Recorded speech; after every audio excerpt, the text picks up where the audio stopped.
গাজরের হালুয়া কিন্তু আমরা অনেকেই পছন্দ করে থাকি এবং এটা খেতে কিন্তু দারুণ মজা লাগে। এটা অনেকে অনেক রকমভাবে তৈরি করে থাকে। আজকে আমি আমার মতো করে তৈরি করে দেখাবো। তো চলুন আমরা তৈরি করতে চলে যাই। আসসালামু আলাইকুম পিয়ার প্রতিদিন ব্লগে আপনাদের সবাইকে ওয়েলকাম। তো গাজরের হালুয়া তৈরি করার জন্য এখানে আমি ১ কেজি পরিমাণে গাজর নিয়েছি এবং গাজরটাকে আমি এরকম করে গ্রেট করে নিয়েছি। তো আমার গাজরটা গ্রেট করা হয়ে গেলে আমি একটা প্যানে পরিমাণ মতো ঘি দিয়ে নিব। আপনারা এখানে অর্ধেক ঘি অর্ধেক তেল দিয়েও করতে পারেন এবং পুরোটাই তেল দিয়েও করতে পারেন।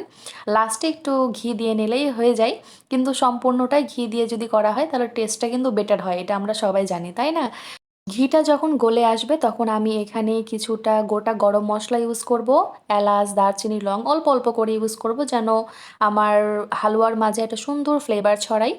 যখন দেখব আমার মশলাটা একটু ভেজে নেওয়া হয়ে যাবে তখন আমি এখানে গ্রেট করে রাখা গাজরটা দিয়ে নেব এবং গাজরটা আমি ঘিয়ের সাথে ভালো করে ভেজে নেব। তো দেখছেন আমি কিভাবে ভেজে নিচ্ছি, আপনারা এরকম সুন্দর করে ভেজে নেবেন, তাহলে গাজরের মাঝে ঘিয়ের ফ্লেভারটা বেশি পাওয়া যায়। তো কিছুক্ষণ ভেজে নেওয়া হয়ে গেলে আমি এখানে অল্প পরিমাণে লবণ অ্যাড করে দিব।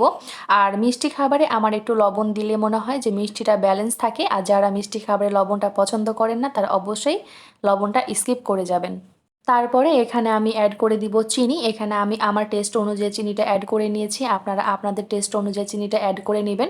কারণ অনেকেও একটু মিষ্টিটা হালুয়াতে বেশি পছন্দ করেন, কেউ কম পছন্দ করেন। তো আমি এখানে হাফ কাপ চিনিটা দিয়ে নিয়ে কিছুক্ষণ মিক্স করে নিয়ে একটা ঢাকনা দিয়ে ঢেকে দিব।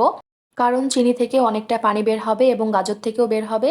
তো ঢাকনা দিয়ে ঢেকে আমি কিছুক্ষণ রান্না করে নেব। যখন দেখব যে গাজরের মাঝে পানিটা শুকিয়ে এসছে তখন আমি এখানে আগে থেকে জাল করে রাখা এখানে আমি দুধ অ্যাড করে দিব। এখানে আমি গরুর দুধটা অ্যাড করিনি, আপনারা গরুর দুধটা ইউজ করতে পারেন। আমি এখানে পাউডার মিল্কটা ১ কাপ পাউডার মিল্ক আমি গুলিয়ে একটু গাঢ় করে রেখেছিলাম, সেটাই আমি অ্যাড করে দিয়েছি যেন হালুয়ার মাঝে একটা ক্রিমিনেস বজায় থাকে এবং খেতে অনেক বেশি মজা লাগে। তো দুধটা দিয়ে নেওয়া হয়ে গেলে আমি ঢাকনা দিয়ে আরও কিছুক্ষণ রান্না করে নিব যেন আমার গাজরটা ভালোভাবে সিদ্ধ হয়ে যায়।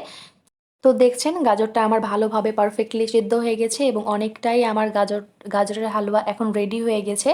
এখন আমি এখানে কিছু জিনিস অ্যাড করব যেন আমার গাজরের হালুয়াটা একদম সুপার টেস্টি হয়ে যায়। তো সেজন্য আমি এখানে আরও ১ চা চামচ মতো ঘি অ্যাড করে দিলাম এবং হাফ কাপ আমি দুধ অ্যাড করে দিয়েছি, গুঁড়া দুধ।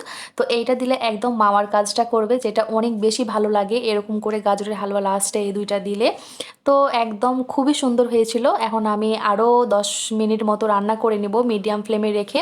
যখন দেখব এরকম ঝুরঝুরা হয়ে আসছে তখন আমি কিছুটা বাদাম অ্যাড করে দিব, তাহলে আমার গাজরের হালুয়া একদম তৈরি হয়ে যাবে।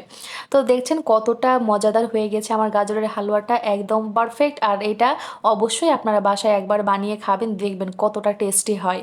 তো আজকের ভিডিও এ পর্যন্তই ছিল। আপনাদের অনেক বেশি ধন্যবাদ এতক্ষণ পর্যন্ত আমার সাথে থাকার জন্য। সবাই ভালো থাকবেন, সুস্থ থাকবেন। এরকম মজার মজার ভিডিও দেখার জন্য আমার সাথেই কিন্তু থাকতে হবে। ঠিক আছে?